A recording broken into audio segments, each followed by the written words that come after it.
الحمد لله رب العالمين والصلاة والسلام على رسوله الأمين أما بعد فأعوذ بالله من الشيطان الرجيم بسم الله الرحمن الرحيم ربي يسر ولا تعسر وتمم بالخير وبك نستعين يا فتاح يا فتاح يا فتاح صدق الله العظيم السلام علیکم ورحمۃ اللہ وبرکاتہ۔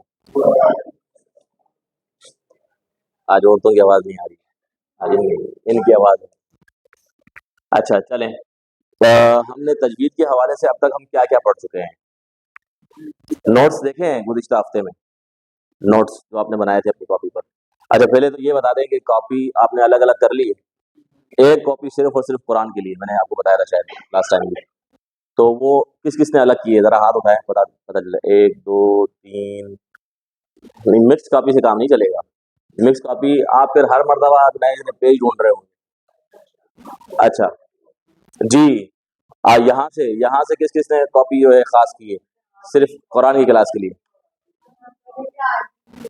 مطلب الگ کی ہے نا، اسپیسیفک قرآن کی کلاس کے لیے ایک کاپی ہے نا، اور اس میں آپ ٹھیک ہے اوپر تجوید کا ٹائٹل دے کر تاریخ لکھ دیا کریں تو آپ کو آئیڈیا ہوگا، ٹھیک ہے۔ اور 1 2 صرف 2 نے سب نے کی ہے؟ اچھا آج ہی آئیے، ٹھیک ہے۔ تو اگلی کلاس میں تمام جتنے ہی پارٹیسپینٹ ہیں وہ جو ہے اپنی ایک کاپی جو ہے صرف اور صرف قرآن کلاس کے لیے خاص کر دیں گے، ٹھیک ہے۔ تو اس سے یہ ہوگا کہ آپ کو ایک آئیڈیا ہوگا کہ میں نے قرآن کلاس کے لیے تیاری کہاں سے کرنی، آپ کو پیجز ڈھونڈنے نہیں پڑیں گے، پھر گروپ میں میسیج نہیں کرنے پڑیں گے کہ یار وہ بھیج دیں، اسکرین شاٹ بھیج دیں۔ تو آپ خود کاپی کھولیں گے اور اپنے بنائے ہوئے نوٹ انسان کو سمجھ میں آتے ہیں۔ آپ ان کے بنائے ہوئے نوٹ وہ اپنی کاپی کی تصویر اگر بھیج دیں گے نا، آپ کو کچھ سمجھ میں نہیں ہے، پلے ہی نہیں پڑے گا۔ تو اس لیے ہر انسان کو اپنے بنائے ہوئے نوٹ سمجھ میں آتے ہیں۔ آپ یعنی ہر انسان کو پتا ہے نا کہ میں صرف ایک لفظ سے پورا جملہ سمجھ سکتا ہوں یا مجھے پورا جملہ لکھنا پڑے گا۔ تو اس لیے آپ اپنے اپنے نوٹس جو ہیں اپنی کاپی پر لکھیں گے اور وہی اسی نوٹ سے تیاری کریں گے، ٹھیک ہے نا۔ گروپ کے اندر اسکرین شاٹ کوئی شیئر کرنے کی ضرورت نہیں ہے، بس صرف سبق کا بتا دیں گے کہ یہ سبق ہوا تھا اور یہ سبق ہوگا، بس اتنا بتایا جائے گا گروپ کے اندر۔ کاپی آپ کی الگ ہوگی تو اس سے آپ کو تیاری ایک دن پہلے، میں پہلے بھی عرض کر چکا ہوں کہ جب یہاں سے جیسے ہی ہماری کلاس کمپلیٹ ہو، جب گھر جائیں تو اتوار والے دن یا پیر والے دن ایک نظر دیکھ لیا کریں۔ اس کے بعد جب یہاں آ رہے ہیں، آنے سے 1 گھنٹہ پہلے یا 2 گھنٹہ پہلے جو ہے وہ نوٹس دیکھ لیا کریں۔ وہ چیزیں آپ ساری کی ساری آپ کے ذہن کے اندر جو ہے ان کی ریویژن آ جائے گی اور آپ جو ہے یہاں پر جو آپ سے سوال پوچھا جائے گا آپ جواب دینے کے قابل ہوں گے انشاءاللہ، ٹھیک ہے۔ تو چلیں ہم چلتے ہیں ہمارے اب تک ہم نے جو چیزیں پڑھی ہیں تجوید کی کلاس کی، تجوید کے سبق کی، تو وہ کون کون سی چیزیں ہیں؟ کون کون بتائے گا بھائی؟ کیا کیا پڑھا تھا ہم نے اب تک؟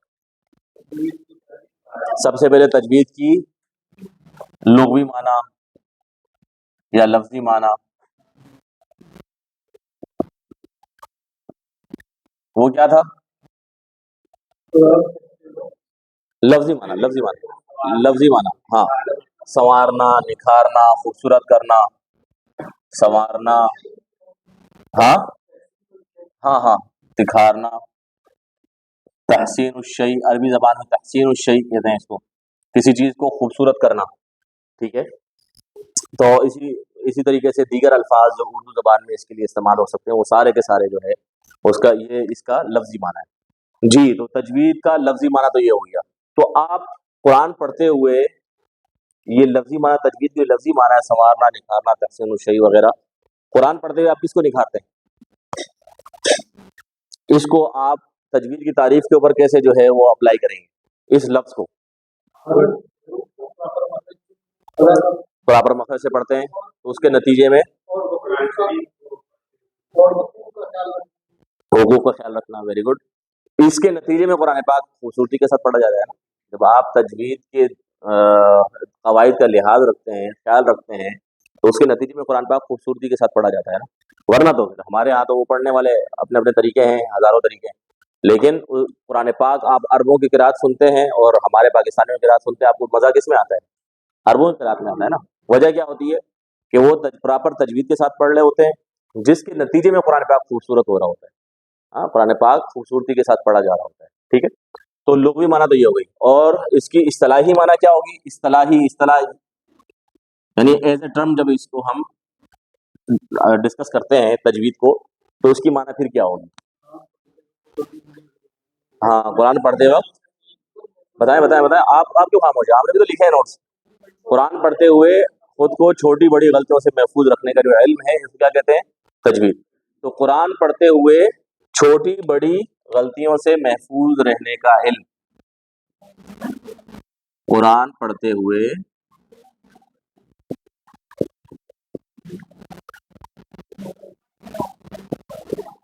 چھوٹی بڑی، یہ جن حضرات نے یہ نہیں لکھا وہ لکھ لیں، ٹھیک ہے؟ کیونکہ ہم نیکسٹ ٹائم اس کو اس طرح بورڈ پہ نہیں لکھیں گے.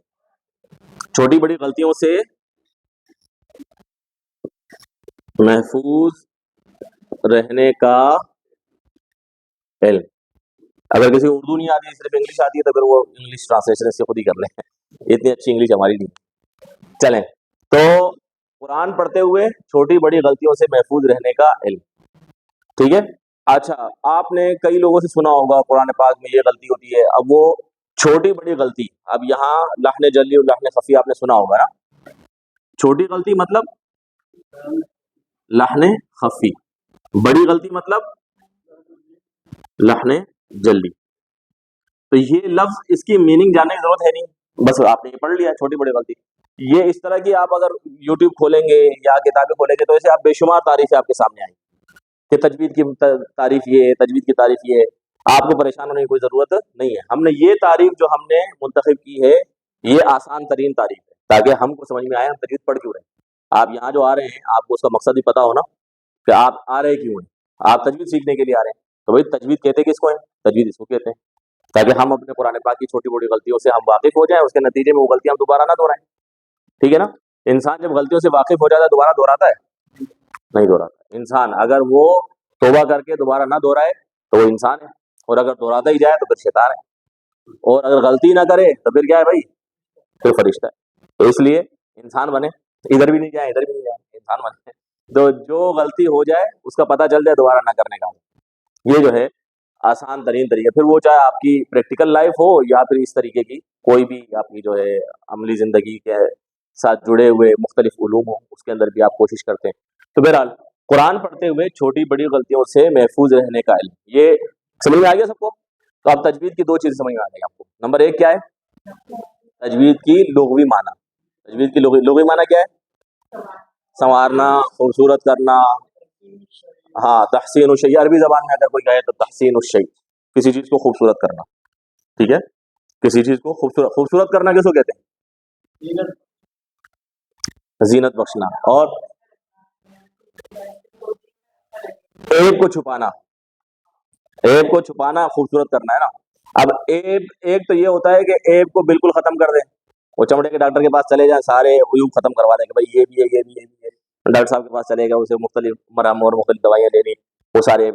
ایک یہ کہ اوپر صرف جو ہے وہ بیوٹی پارلر جا کر چہرے پر دانے آ گئے، بیوٹی پارلر چلے جائیں اور پھر لیپا پوتی کر کے آ جائیں، تو یہ اس سے کیا ہو؟ لوگ بولے بیوقوف ہے. یہی ہوگا نا، بولو پاگل ہے یار، یہ تو دانا ہوا ڈاکٹر کے پاس جائے. تو اس کے نتیجے تو تجوید یہ کام کرتی ہے، ٹھیک ہے نا؟ تجوید ڈاکٹر صاحب والا کام کرتی ہے کہ وہ اس دوائی کو، وہ دوائی جو دیتی ہے وہ اس کے نتیجے میں وہ بیماری جو جڑ سے ختم ہو جائے، وہ عیب جڑ سے ختم ہو جائے. ٹھیک ہے؟ باقی لیپا پوتی یہ ہے کہ آپ کو تجوید آتی نہیں ہے اور آپ خوبصورتی سے پڑھتے رہے کر کے پڑھتے رہے، تجوید آتی نہیں ہے، جیسے ہمارے یہاں مولوی صاحبان کر رہے ہوتے.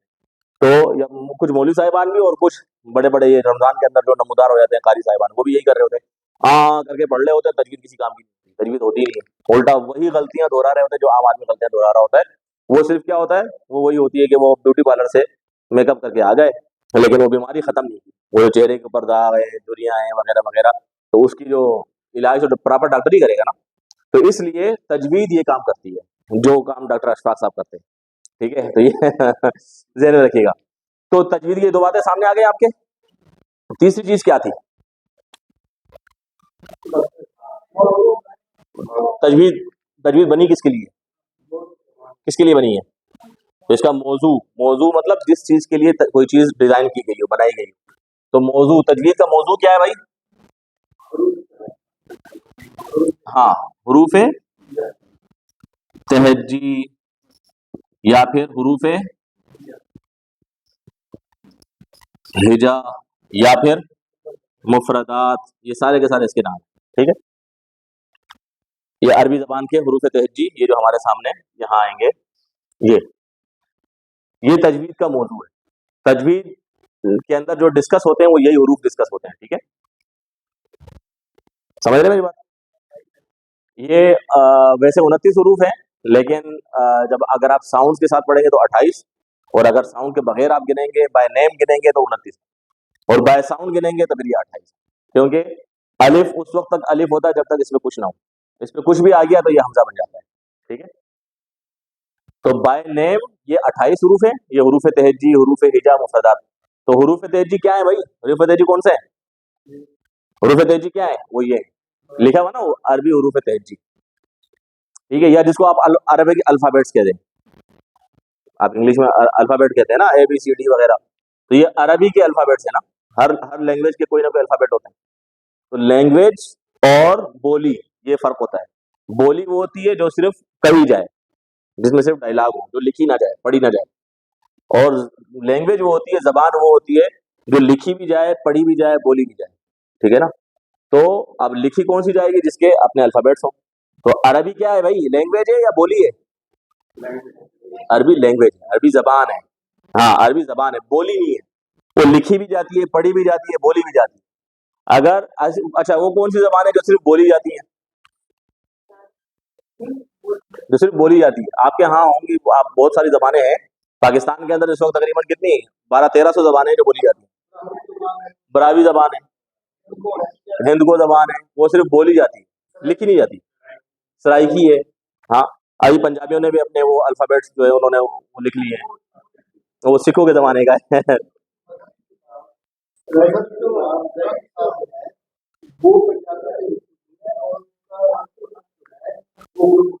اچھا اچھا اچھا اچھا, ٹھیک ہے. ابھی تک پڑھائی جاتی ہے. اچھا,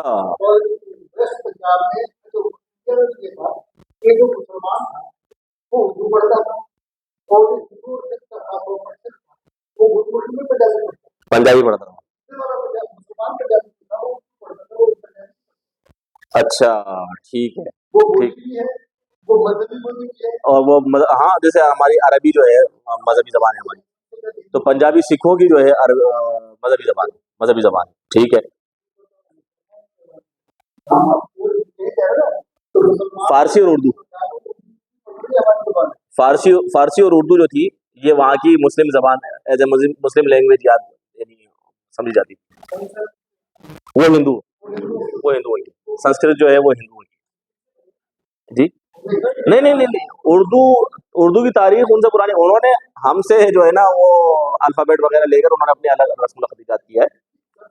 سنسکرت ہے پرانی, لیکن انہوں نے باقاعدہ یعنی اس کو لینگویج کی صورت دینا, وہ تو یعنی ہمارے مقابلے میں انہوں نے اس کو ایز اے لینگویج متعارف کرا ہے نا. دیوناگری ہے بالکل.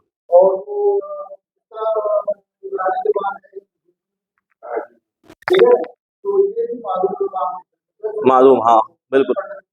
وہ اردو کے مقابلے میں انہوں نے اس کو باقاعدہ زندہ کیا اور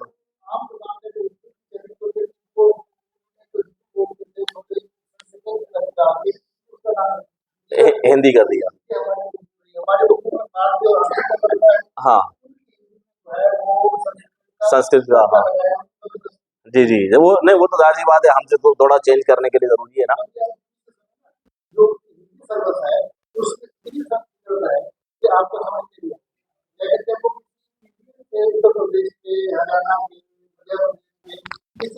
زبان ہوئی, بولی ہوئی, زبان. ٹھیک ہے نا. یہ عربی زبان, تو جب عربی زبان ہے تو اس کے یقیناً الفابیٹس بھی ہوں گے, تو وہ الفابیٹ ہی آپ کے ساتھ. ٹھیک ہے نا. تو عربی میں تجوید کا جو موضوع ہے وہ یہ اس کے حروف ہجا ہے. اور اس کے حروف ہجا کون کون سے ہیں یہ آپ کے سامنے لکھے ہیں, الف سے لے کے یا تک جو آپ پڑھتے ہیں وہ حروف ہجا کہلاتے ہیں, حروف تہجی کہلاتے ہیں, مفردات بھی کہا جاتا ہے, یا جن کو آپ الفابیٹ بھی کہہ سکتے ہیں. ٹھیک ہے, چلیں. اس کے بعد یہ تو خیر ہم نے ترتیب چینج کر دی ہے.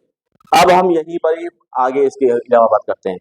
ہمارے آگے کام آنے والی چیزوں کے اندر بچے تو ہم نے بہت ساری 7-8 چیزیں ہم نے پڑھی تھی, اس کو ہم یہیں اسکپ کرتے ہیں. اب ہم ڈائریکٹ چلتے ہیں مخارج کی طرف. اب جب آپ نے تجوید کے حروف کی بات کرتے ہیں تو اس کے بعد آپ تجوید کے مخارج کی بھی بات کرتے ہیں. جہاں پر حروف کی بات ہوتی ہے تو یقیناً مخارج کی بھی بات ہوگی. ٹھیک ہے, کیونکہ عربی زبان میں مخرج کی اہمیت بہت زیادہ ہے, مخارج کی اہمیت بہت زیادہ ہے. ہم پیچھے پڑھ چکے ہیں نا کہ تجوید فرض عین کس سینس میں ہے؟ ہم نے پچھلے جو اپنے ترتیب پڑھی، فرض عین بھی ہے اور فرض کفایہ بھی. فرض عین کا مطلب سمجھتے ہیں کیا کیا ہوتا ہے؟ فرض عین کا مطلب کیا ہوتا ہے؟ ہاں، فرض عین کہتے کس کو ہیں؟ ہاں، فرض عین کسے کہتے ہیں؟ جو وہ فرض جو آپ نے ہر حال میں کرنا ہے. ہاں، کچھ بھی ہو، نماز فرض عین ہے، رمضان کے روزے فرض عین ہے. فرض عین ہے. آپ کے 10 کا نوٹ ہے کسی کی جیب میں؟ ذرا نکالیں. فرض عین ہے یا ختم کر دیا؟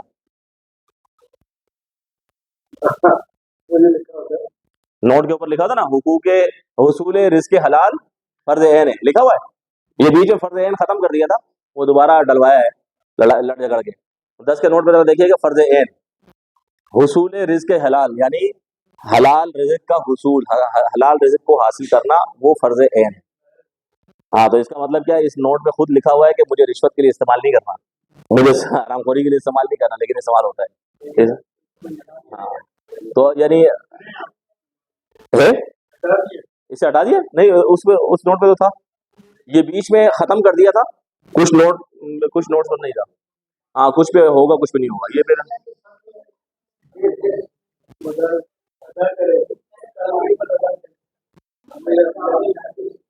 چلیں.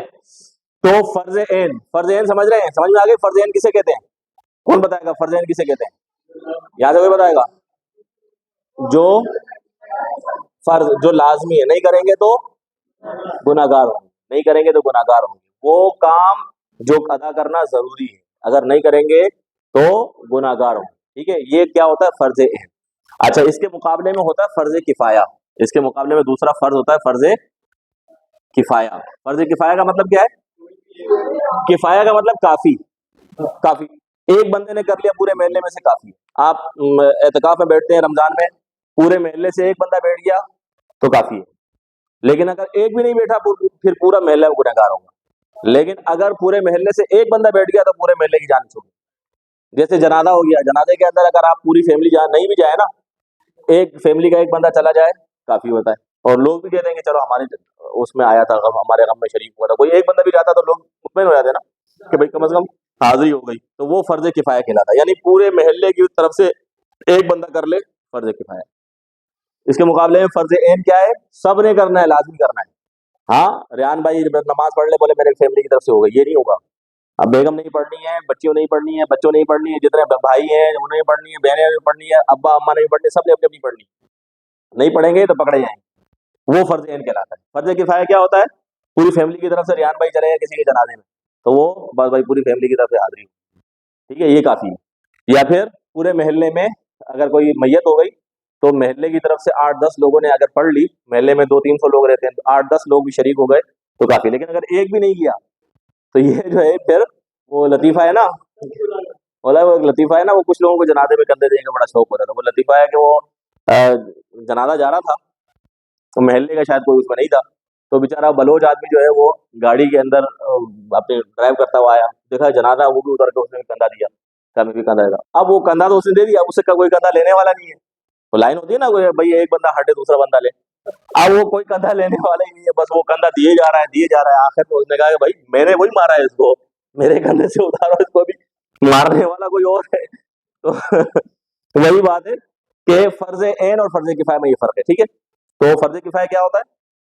اگر آپ پورے محلے کی طرف سے یا سبھی تو پورے مسلمانوں کی طرف سے اگر وہ بنیادی رولز جو قرات کے لیے استعمال ہوتے ہیں، قرات کے لیے، قاری بننے کے لیے، اگر سارے مسلمانوں میں سے 10 لوگوں نے بھی کر لیے تو فرض کفایہ ادا ہو گیا. لیکن مخرج کو جاننا فرض عین. کس کو جاننا فرض عین ہے؟ مخرج کو جاننا فرض عین. مخرج کو جاننا کیا ہے؟ تو اس لیے ہم اپنی اس کلاس کے اندر مخارج اور مخرج پڑھیں گے. مخرج کی جمع مخارج. ٹھیک ہے، مخرج کی جمع کیا ہے؟ لفظ یہ ہوگا مخرج جمع مخارج. آپ اردو زبان میں یہ لفظ استعمال کر رہے ہوتے ہیں، اخراج، خروج، خارج، یہ آپ اردو میں استعمال کر رہے ہوتے ہیں.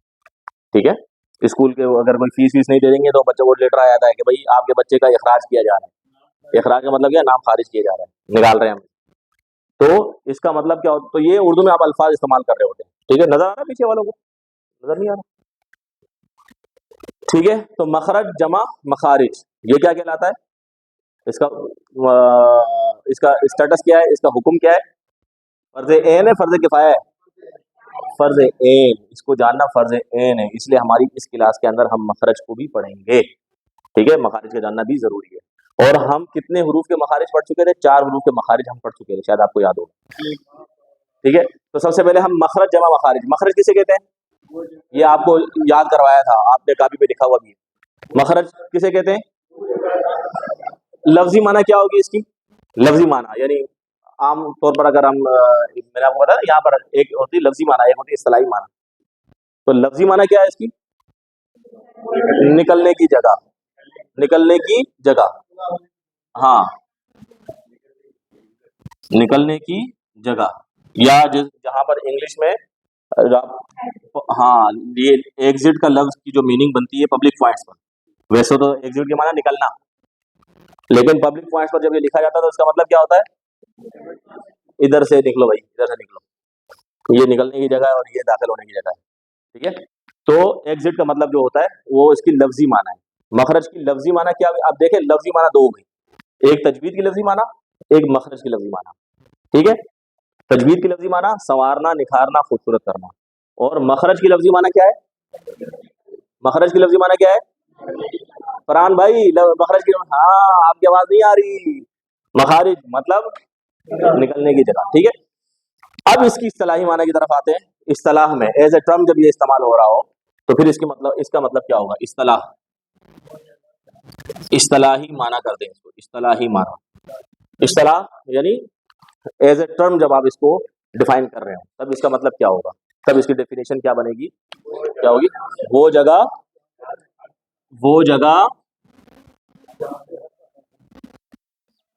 جہاں سے حرف ادا ہو، وہ جگہ جہاں سے حرف ادا ہو۔ اب وہ جگہ جہاں سے حرف، لفظ نہیں، وہ جگہ جہاں سے حرف ادا ہو، حرف حرف حرف، وہ جگہ جہاں سے حرف ادا ہو۔ حرف کیسے کہتے ہیں؟ یہ ہیں حروف، 1 2 3 یہ سارے کے سارے حروف، ٹھیک ہے؟ حرف خود لفظ ہے، یہ لکھا ہوا ہے یہ، کیونکہ 3 حروف مل کر بنا ہے نا یہ ایک لفظ۔ یہ ابجد تو ایک الگ وہ ہوتا ہے، وہ تو ایک الگ علم ہوتا ہے، وہ ان کو گنتی کے نتیجے میں وہ جو لکھے جاتے ہیں نا، یعنی ایک حرف کی کچھ گنتیاں، ہر ایک حرف کے ساتھ ایک فگر خاص کیا ہوتا ہے انہوں نے، یعنی الف کے ساتھ وہ جو ابجدی جو ترتیب ہے اس کے اندر الف کو وہ نمبر جو دیتے ہیں 8 یا 9 نمبر دیتے ہیں، سین کو 33 نمبر دیتے ہیں، یا کو پتہ نہیں کتنے نمبر، تو اس طریقے سے وہ ایک ترتیب بنتی ہے، اس کو ابجدی طریقہ ترتیب، یا پھر اس کے ذریعے وہ پھر وہ کوئی غیب کے علم والی بات بھی کر رہے ہوتے ہیں کہ اس کا نام یہ ہے تو اس کے کارنامے یہ ہوں گے، اس کا نام یہ ہے تو اس کے کارنامے یہ ہوں گے، وہ ابجد کے ذریعے وہ اس کے مستقبل کی پیشن گوئی کر رہے ہوتے ہیں، لیکن وہ جائز نہیں ہے، حلال نہیں اسلام کے اندر۔ تو خیر اصطلاحی معنی وہ جگہ جہاں سے حرف ادا ہو، ٹھیک ہے؟ تو اب 2 چیزیں آپ کو پتہ چل گئی، یہ بقیہ چیزوں کو اگر ہم چھوڑ بھی دیں، تجوید کی لفظی معنی کیا ہے؟ میرے ساتھ ابھی دہرائی چلتی ہے ہماری، تجوید کی لفظی معنی کیا ہے؟ سنوارنا، نکھارنا، ٹھیک ہے؟ تجوید کی اصطلاحی معنی کیا ہے؟ قرآن پڑھتے ہوئے چھوٹی بڑی غلطیوں سے محفوظ رہنے کا علم، ٹھیک ہے؟ اچھا، مخرج جمع مخارج کسے کہتے ہیں؟ نکلنے، لفظی معنی نکلنے کی جگہ، اس کی اصطلاحی معنی کیا ہے؟ وہ جگہ جہاں سے، وہ جگہ جہاں سے، وہ جگہ جہاں سے، ٹھیک ہے؟ اچھا، تجوید کا موضوع کیا ہے؟ تجوید کا موضوع کیا ہے؟ حروف تہجی، یعنی تجوید بنی حروف تہجی کے لیے، ٹھیک ہے؟ تجوید جو بنائی گئی ہے وہ حروف تہجی کے لیے بنائی گئی، موضوع یہ، ٹھیک ہے؟ پھر موضوع کے اندر مخارج چونکہ فرض عین ہے، میں نے آپ کو بتایا اس کی کہ مخارج کو جاننا کیا ہے؟ فرض عین ہے، یعنی اگر آپ کو نہیں جانتا کوئی مسلمان، اگر نہیں جانتا تو گناہ گار ہے، ٹھیک ہے؟ یہ میں نہیں کہہ رہا ہوں، یہ علماء کا متفقہ قول ہے، اور آج سے نہیں، یہ 400-500 سال پرانے علماء کا قول ہے، ابھی کا نہیں، ابھی والے تو ذرا اور زیادہ سخت ہے اس معاملے میں، لیکن یہ ہے کہ ہم چونکہ آج بھی ملک میں رہتے ہیں اور یہاں پر سرکاری سطح پر وہ اس کی جو ہے سرپرستی نہیں ہے جو ہونی چاہیے، اس لیے یہاں پر کچھ نہ کچھ نرمی چل رہی ہے، ورنہ آپ عرب علاقے میں چلے جائیں، عرب لوگ تو برداشت نہیں کرتے کسی کو، آپ یہاں پاکستان سے کوئی شخص، ایک صاحب گئے تھے نماز پڑھانے کے لیے، وہ آگے ہو گئے، تو وہ کوئی سپر اسٹور تھا غالباً، وہاں پر وہ ہمارے ایک دوست بتا رہے تھے کہ وہ نماز پڑھانے کے لیے آگے ہوئے، وہ الٹی سیدھی یعنی وہ جو ہمارے یہاں چل رہا ہوتا ہے اعوذ باللہ من سے اس طرح پڑھنا شروع ہوئی، تو وہ عرب جو ہے وہ نماز توڑ کے اس کو ایسے یہاں سے پکڑا گدی سے پیچھے کر دیا، بولا تم کون ہوتے ہو قرآن کو بگاڑنے والے، پھر جگہ خود نماز پڑھائی، تو وہ برداشت نہیں کرتے اس چیز کو، اور حقیقت بھی ہے ایز اے مسلم جو ہے ہمارے اوپر جو ذمہ داریاں بنتی ہیں تو اس کے لیے اتنا ٹائم تو بنتا ہے کہ ہم کم از کم اتنا جان لیں کہ مخارج کیا ہے، کم از کم اتنا تو ہم جان لیں، ٹھیک ہے، تو یہ کلیئر ہو گیا۔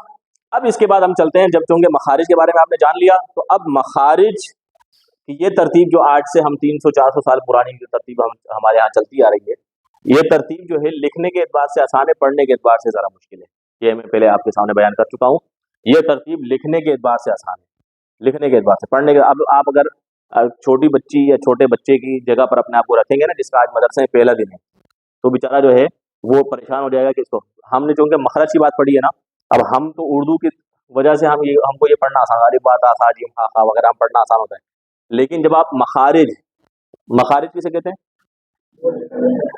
ہاں ابھی ہم نے پڑھا وہ جگہ جہاں سے حرف ادا ہو، مخارج کسے کہتے ہیں؟ وہ جگہ، میرے ساتھ 2-3 مرتبہ دوہرا لیں، مخارج کسے کہتے ہیں؟ وہ جگہ، مخارج کسے کہتے ہیں؟ مخارج کسے کہتے ہیں؟ وہ جگہ جہاں سے حرف ادا ہو، اس کو کیا کہتے ہیں؟ مخارج، ٹھیک ہے، یہ میں بار بار آپ سے اس لیے کہلوا رہا ہوں تاکہ آپ کی زبان پہ یہ تعریف آ جائے اور آپ اس کو ہر وقت جو ہے بیان کر سکیں، کسی بھی وقت کسی نے پوچھ لیا تو آپ کم از کم یہ بتا سکیں مخارج کا مطلب کیا ہے، ٹھیک ہے، تو مخارج کا مطلب کیا ہے بھائی؟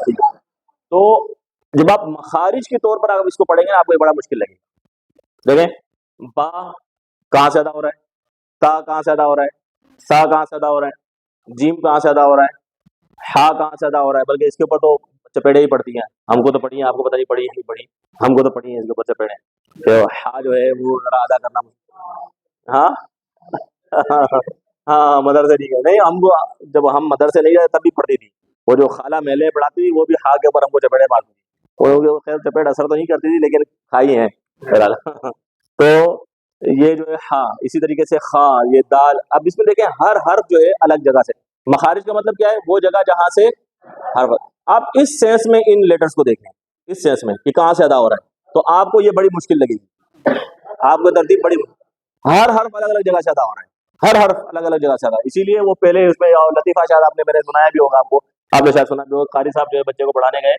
تو اب وہ ہا پڑھ رہا ہے، بچہ بول رہا ہے ہا، وہ ہا اور ہا، اس میں بچے اور اس کی جو ہے وہ چل رہی تھی، قاری صاحب نے کہا بیٹا ہا حلوہ حلق سے نکالو، تو ان کی اماں آ گئی، بولا قاری صاحب حلق سے مت نکلوائے، میں اور بنا کے بھیج دیتی، تو وہ حلوہ جو ہے حلق سے، تو یہ اس طرح کی وجہ کیا ہے؟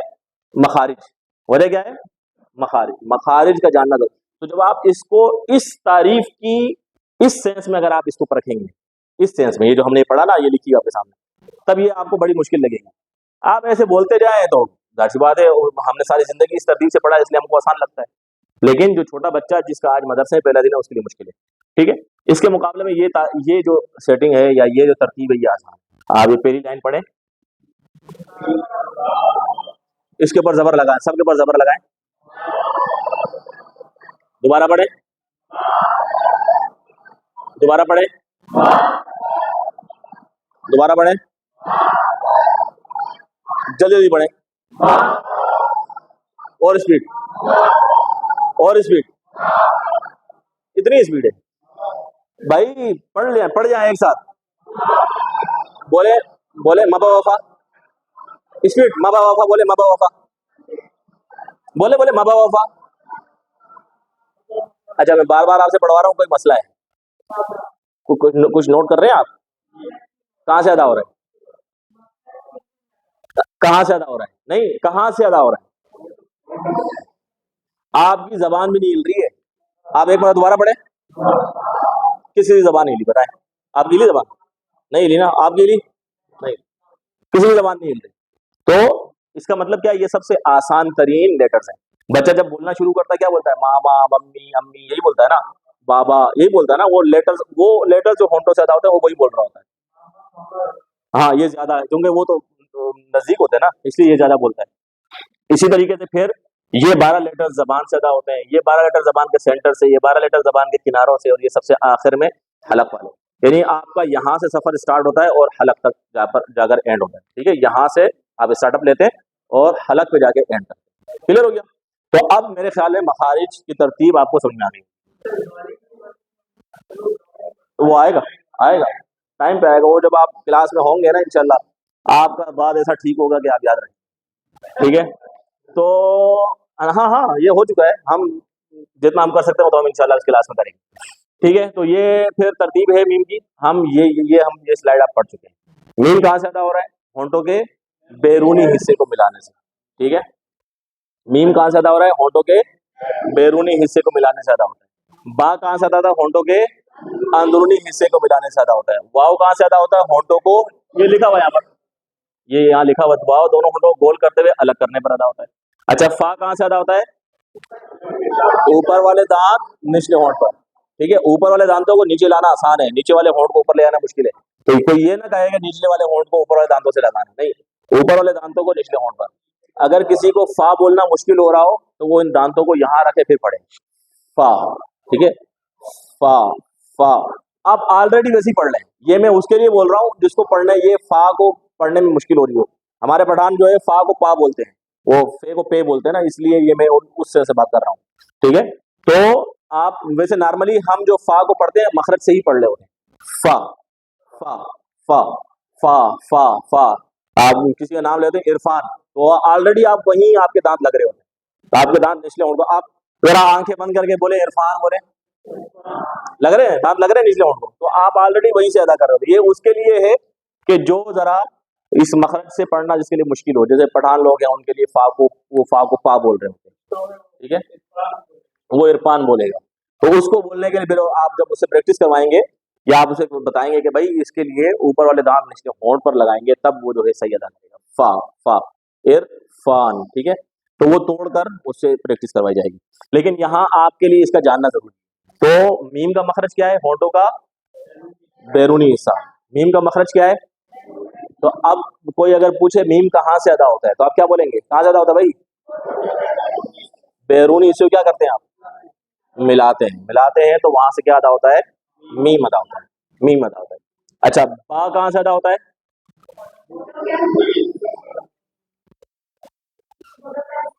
ہونٹوں کا. اچھا, اس میں لاسٹ ٹائم بھی آپ کو بتا چکا ہوں, اگر آپ ہونٹوں کو بیرونی حصہ ہی ملائیں گے نا, با کا ساؤنڈ آئے گا, لیکن با کا چونکہ پراپر مخرج نہیں ہے. پراپر مخرج اس کا کیا ہے؟ ہونٹوں کا اندرونی حصہ ملانا, وہ اس کا پراپر مخرج ہے. اگر آپ بیرونی حصہ ملا رہے ہیں تو اس کا مطلب آپ غلط پڑھ رہے ہیں. اس کا مطلب کیا؟ آپ غلط پڑھ رہے ہیں. ہاں بالکل, یعنی آپ جب صرف با پڑھیں گے نا پھر تو آپ ٹھیک ہے ادا ہو جائے گا, لیکن جب آپ پوری آیت پڑھ لے ہوں گے تو اس وقت آپ کو مشکلات ہیں. ٹھیک ہے, تو پراپر مخرج سے ادا کرنے کے لیے ضروری ہے کہ ہونٹوں کے اندرونی حصے کو ملانے کی پریکٹس آپ یہیں سے ہی اسٹارٹ کر دیں. تو جب آپ میم بولیں تو جان بوجھ کر ہونٹوں کا بیرونی حصہ ملائیں. ماں بولے, ماں ماں ماں ماں. ام ام ام. ٹھیک ہے, یا آموں کا موسم چل رہا ہے, بولے آم. ہاں, دل کرتا ہے کھانے کو, تو وہی آم. ٹھیک ہے, تو جب بھی آپ میم بولیں تو کوشش کریں کہ ہونٹوں کا بیرونی حصہ ملے. ویسے جب بھی آپ با بولیں تو کوشش کریں ہونٹوں کا اندرونی حصہ ٹچ ہو آپس میں. با با اب با. ٹھیک ہے, کلیئر ہو گیا. اسی طریقے سے جب آپ واؤ بولے تو کوشش یہ کریں کہ آپ کا ہونٹ گول ہونے چاہیے. واہ بولے, واہ واہ واہ. او او او واہ واہ. ٹھیک ہے, تو اگر آپ اس کو گول نہیں کریں گے تو پھر یہ والا مخرج بن جائے گا. اگر آپ ہونٹوں گول نہیں کریں گے تو پھر یہ مخرج بنے گا. آپ کوشش کریں, ذرا کوشش کریں, ہونٹوں گول نہیں کریں گے تو آپ کو آئیڈیا ہوگا کہ آپ یہ پڑھ لیں. ٹرائی کریں, ہونٹوں گول کیے بغیر پڑھیں. واہ پڑھیں, ہو رہا ہے نا, اوپر نچلے ہونٹ کو لگ رہے ہیں تو اس کا مطلب آپ غلط پڑھ لیں, کیونکہ یہ مخرج فا کا ہے, یہ مخرج واؤ کا نہیں ہے. واؤ کا مخرج کیا ہے؟ ہونٹوں کو گول کرنا ہے. تو جب بھی واؤ آئے تو آپ نے ہونٹوں کو گول کرنا ہے. واہ واہ واہ. ٹھیک ہے, کلیئر ہو گیا. ہاں, تو ابھی آپ نے یہ اچھا یہ 4 لیٹرز کا مخرج آپ کو معلوم ہو گیا. 4 لیٹرز کا مخرج آپ کو معلوم ہو گیا. کون کون سے 4 لیٹرز ہیں بتائیں. ٹھیک ہے, بولیں میم با واو فا. ٹھیک ہے, دوبارہ یہ اشارے میرے ساتھ کریں, یہ اشارے میرے ساتھ, یہ والا اپنا رائٹ ہینڈ اٹھائیں. آپ کا رائٹ ہینڈ کون سا ہے؟ یہ ہے. ٹھیک ہے, اب اس یہاں پر ٹاپ آف دی فنگرز جو ہے آپ یہ ما با وا فا بولیے گا، ما با وا فا، میم با واو فا، دوبارہ میم با واو فا، ما با وا فا، یہ ساؤنڈ ہے اس کا. جب آپ ساؤنڈ پڑھیں گے تو ما با وا فا. میم بولتے ہوئے کون سا حصہ ملے گا ہونٹوں کا؟ باہر والا حصہ، یہ خشک حصہ ہے. بولے ما ما ما. با بولتے ہوئے ہونٹوں کا اندرونی حصہ ملا ہے، بولے با با با. ٹھیک ہے. واو بولتے ہوئے ہونٹوں کو گول کرنا ہے، بولے وا وا وا. اور آخر میں فا بولتے ہوئے اوپر والے دانت نچلے ہونٹ کو لگنے چاہیے، فا فا فا. کلیئر ہو گیا؟ تو یہ 4 لیٹرز کے مخارج آپ کو معلوم ہو گئے. آپ نے یہ چیز اگلی کلاس میں یہ بھی یاد کر کے آنا ہے، اور اگلی کلاس میں ان 4 لیٹرز کے مخرج وتھ پروننسیشن آپ کی میں آپ سے سنوں گا، آپ سے ایک ایک پارٹیسپینٹ سے کہلواؤں گا کہ میم پڑھیں، با پڑھیں، واو پڑھیں، فا پڑھیں، یا ان سے کچھ ورڈز جو ہیں وہ بھی میں آپ سے پڑھواؤں گا. کہ جیسے مرکز ہے نا، لکھا ہوا سامنے مرکز، اس میں ہم نے کون سا پڑھا ہے، کون سا لیٹر آ رہا ہے اس میں؟ میم آ رہا ہے. اسی طریقے سے دیگر لیٹرز جو ہیں کوئی بھی، چاہے انگلش کے ہو چاہے اردو کے ہوں، ہم کوشش کریں گے کہ وہ پراپر مخرج سے ہم ان کو یہاں پر ادا کریں. تو یہ پورا ہفتہ آپ کے پاس ہے، اس میں آپ نے اس کی پریکٹس بھی کرنی ہے اور ان کو بھی یاد کرنا ہے. ٹھیک ہے. ہم نے یہ بہت ساری چیزیں تھی، ہم نے اس کو کم کر دیا ہے، تو یہ صرف 5 چیزیں ہو رہ گئی. تجوید کی تعریف، لفظی معنی، تجوید کی تعریف، موضوع، پھر مخرج کی معنی اور مخرج کی تعریف. ٹھیک ہے. یعنی ایک لفظی معنی ہوتی ہے اور ایک اصطلاحی معنی ہوتی ہے. تو آپ اس کو کر لیں کہ تجوید کی معنی اور تعریف، مخرج کی معنی اور تعریف. ٹھیک ہے. اور یہ موضوع، یہ تجوید کا موضوع ہے. کس کا موضوع ہے؟ تجوید کا موضوع. یہ یاد رہے. ٹھیک ہے. تو سب سے پہلے یہ میں اس کو لکھ لیتا ہوں یہاں پر، تجوید کی معنی اور تجوید کی اصطلاحی تعریف، تجوید کا موضوع، پھر مخرج جمع مخارج کی معنی، اور یہ اس کی اصطلاحی معنی کہہ لیں یا پھر اصطلاحی تعریف کہہ لیں، دونوں باتیں. ٹھیک ہے. کلیئر ہو گیا؟ ہم اپنے کوئی سوال ہو تو پھر آپ پوچھ لیں، ورنہ ہم اپنے فہم القرآن کے اس کی طرف چلتے ہیں.